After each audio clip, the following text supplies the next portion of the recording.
Hey there. Welcome to another edition of Real Estate with Noreen, where I provide practical strategies for you practical people. Let's get it started. So, you've been thinking about buying a home, but not any type of home. The type of home that has maybe 2 to 4 units, and it's a home that you could potentially occupy or rent out completely. In this video, I will provide you with the ultimate starter guide to buying that multifamily property. First, I will go through why investing in multifamilies may be a good idea for some. I personally don't recommend it for all. How to understand the market, financial considerations, and I will recommend some action steps for you to take if you still choose to choose this path. I always like to start with providing a basic definition just to make sure that we're all on the same page. A multifamily property contains at least 2 units, 2 separate housing units within a building, so a duplex, and can go up to 4 units when we're talking about residential multifamily. So you can have a triplex or quadruplex. Each unit has its own separate kitchen, entrances, bedrooms, and bathrooms, and are essentially 2 separate living spaces. Having more than 4 units in one building is considered commercial, and that's a whole different set of rules that I'm not about to get into. There are also mixed use spaces. So essentially they combine residential with business. So there are those types of buildings where you'll see a real retail shop at the bottom and apartments at the top. So fun fact, single family homes and townhomes can actually be converted into a multifamily space as long as the spaces have 2 separate entrances, 2 separate living areas, bedrooms, baths. They can on the outside look like a single family home or a townhouse, but technically be a multifamily because it meets the criteria. Lastly, multifamilies can be owner occupied, also known as house hacking, where essentially the owner stays within the building and rents out the other unit or units, or it can be a solely investor type of purchase. So the owner doesn't stay in the unit at all and is renting out all units within the home. Okay, so on to the points. Why should you think about investing in a multifamily home? Well, this type of investing has many perks. You can get your mortgage paid off in the same place that you lay your head. So you can rent out the units at a reasonable enough amounts where the other tenant or tenants are paying off your mortgage while you're staying in the unit completely mortgage free or rent free. Many people think or assume investing in real estate leads to quick wins and big profits in a short period of time. And sometimes that does happen, but for the average homeowner, it takes years, sometimes even decades, to fully see big gains in real estate. With multifamily investing, you're able to see quick wins a little bit sooner and to gain some profit a little bit sooner than maybe the traditional methods of having a home appreciate over those years or decades. With investing in this type of real estate, you're able to get passive income, which is income that you essentially didn't have to work for. Cash flows with these types of properties are a little bit stronger given that it's already set up for you to generate income while either you're staying in the home or you're purely just renting out those spaces. Another thing to note is that with these styles of homes, you have less per unit maintenance costs than if you were to buy and rent out multiple single family or townhomes where the cost of renting and maintaining those separate units can add up over time. Whereas in a multifamily, since it's all in one unit, you can streamline those costs and simplify the process of owning multiple properties. Okay, so on to understanding the market.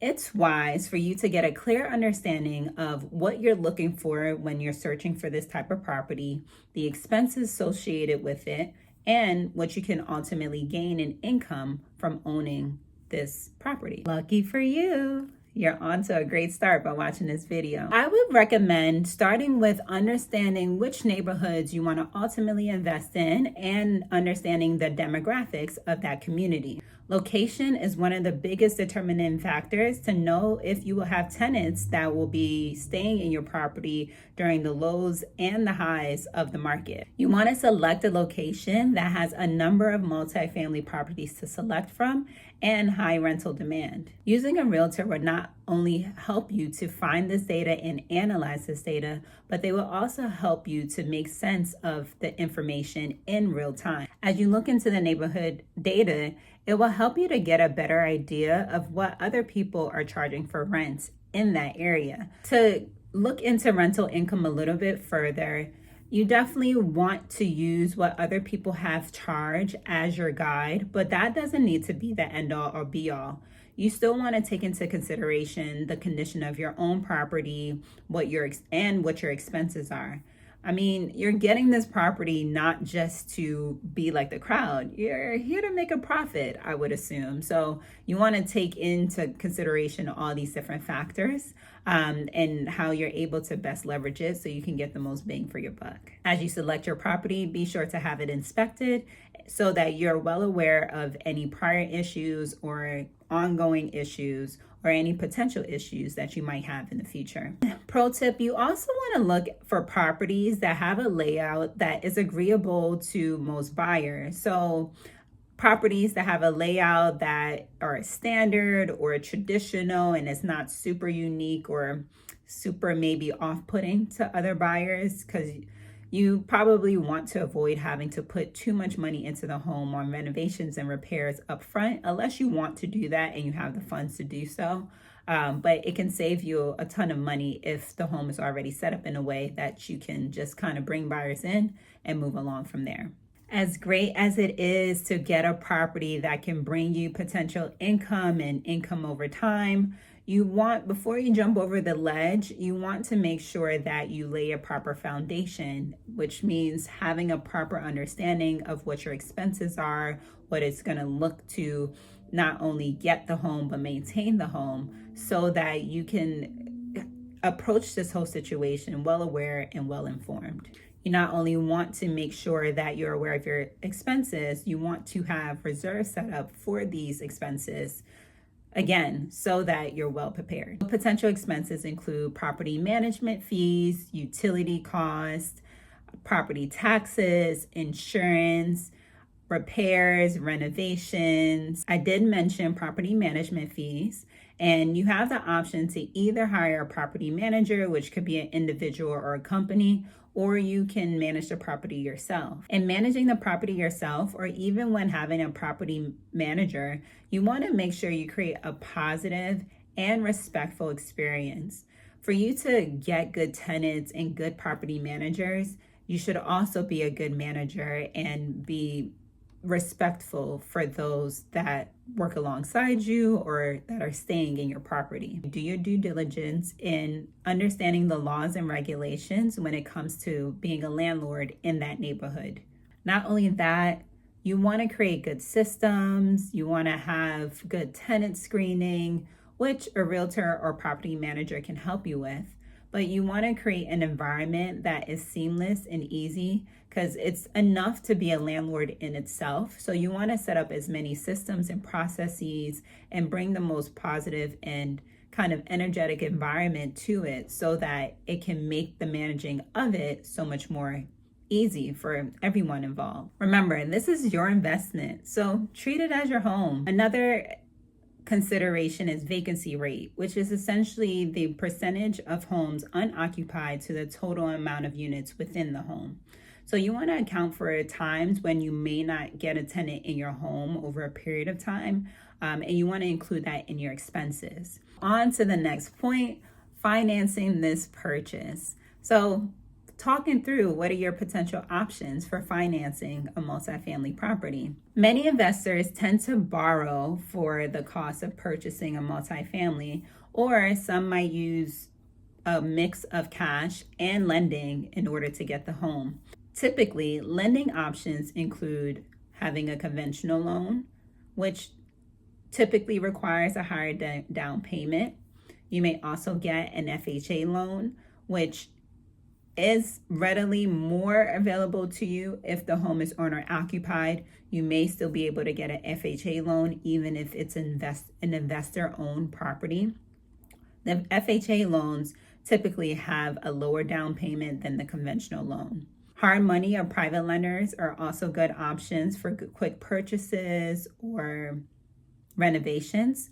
However, they may have higher borrowing costs than other types of lending. And if you want to have an all cash offer, that's also an option. If you got it like that, I see you pimping. I ain't knocking it. However, when thinking about putting all cash into the home, I don't know if I would necessarily recommend it, because cash is cash. And if it's placed all into this home, that's it. Once it's tied up, it's tied up. And selling the home or getting that cash out or being more liquid is not always as straightforward and simple as it sounds. So sometimes, and oftentimes in most cases, that it's best to keep your cash at hand so you can use it and leverage it as you need in different and multiple ways versus putting it all into a property. However, you are pleased to do whatever you want. So if you want to put cash into the property, you can do that. If you do decide to go with borrowing, be sure to shop around with lenders, speaking to at least 2 to 3 lenders to get a good understanding of what your options are, what the rates are, get a clear understanding of what the costs look like and what they may be, so that you feel well equipped in your decision. And since you kind of compared and contrasted your options, you have more confidence in whichever decision you ultimately end up going with, because you were able to kind of look at all your options. Real estate is 100% a game about negotiations. So be sure to be clear on your goals and expectations with every professional that you talk to and work with. The ball can be in your court. You just got to take hold of it and let it be known. Now, you may not be able to get the perfect concoction of a solution, or you may not be able to get everything you're looking for when you're looking to purchase, or every puzzle piece may not fit into its section. But if you're able to get a comparable goal, that's a win in my book. You're looking for the overall picture that is fitting enough versus trying to aim for perfection. Perfection is not the goal. After you've done your research and you feel comfortable with the lender you select, don't forget to get pre-approved. A pre-approval not only gives the seller confidence that you have the finances available to purchase the home when you're submitting an offer and ready to take a home that works for you. It also gives you an idea what your budget is, and if you're working with a realtor, they can also have an idea of what your budget is, so that when you're going on the house search, we can stay within that budget. If you're not going with a pre-approval, you still want to have some type of receipt or documentation, like a bank statement, that shows that you do have the cash at hand in order to purchase the home. So before I get to my final point, you made it this far in the video, so that must mean you loved it, or at least kind of liked it. And if you liked it, or made it this far, period, can you just do me a favor and hit that like button? Thanks so much, friend. All right, so now on to the action steps to kind of get you started on this journey, if this sounds like the right path for you. I would say you definitely want to start with having an investment strategy. You want to consider if this is a home that you want to stay in yourself, or if it's going to be purely an investment property. You also want to have a clear idea of the number of units that you want to have. Next, you want to consider the locations that you want to find properties in. I recommend having at least two, maybe up to 5 locations that you're interested in looking in. 5 can feel a little bit overwhelming, but provides you options if you're able to find that many locations in a state or a certain area. But you want to give yourself a little bit of room and flexibility when it comes to location as well, if possible. It's also helpful to know how soon you want to see returns, or how long you're willing to kind of be in the game until you are able to materialize some returns. Know that the data gives you a snapshot or a general idea of what the market is telling you. However, your individual circumstance and as you go through the process yourself, the picture might look a little different than what the data is presenting. So don't let the data be the end all be all. It's just a stepping stone. I would say just be sure to keep the knowledge of the data in mind and use it to make educated decisions as you move along the process. As I mentioned before, you also want to make sure you secure your financing. So that's either having that pre-approval or having that cash at hand so that you can take it with you when you're on your search and you have a clear idea of your budget. Conduct your due diligence and seek advice. No one knows everything at all times, and this can be such a hefty and weighted decision. So it's helpful to have at least another person to help bounce ideas off of and to give you sound, trusted advice on how to move forward in a decision. It can be a big weight to carry and not recommended to carry on just on your own, or even if you're working with another partner or someone else in this decision, you guys still might need to lean on professional advice. This includes potentially hiring a real estate agent or broker, a mortgage lender or broker, a property manager, a property inspector, and in certain circumstances, it may also include hiring a lawyer, a tax advisor, and even a general contractor to help you navigate this process. Buying a multifamily really doesn't have to be such a far-fetched idea.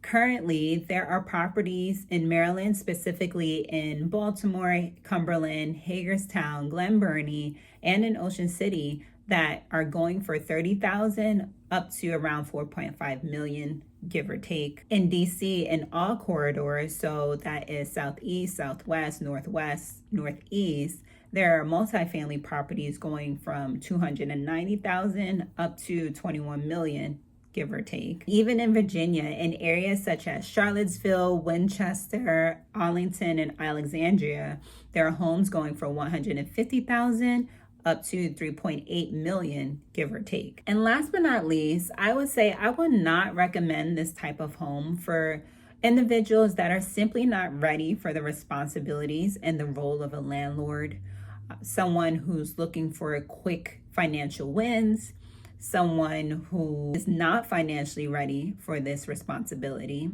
and someone who is not best suited to deal with property management or property managers. So that's all I have for this topic for now, but that's not all I have to say. Like, you see this video over here about single families?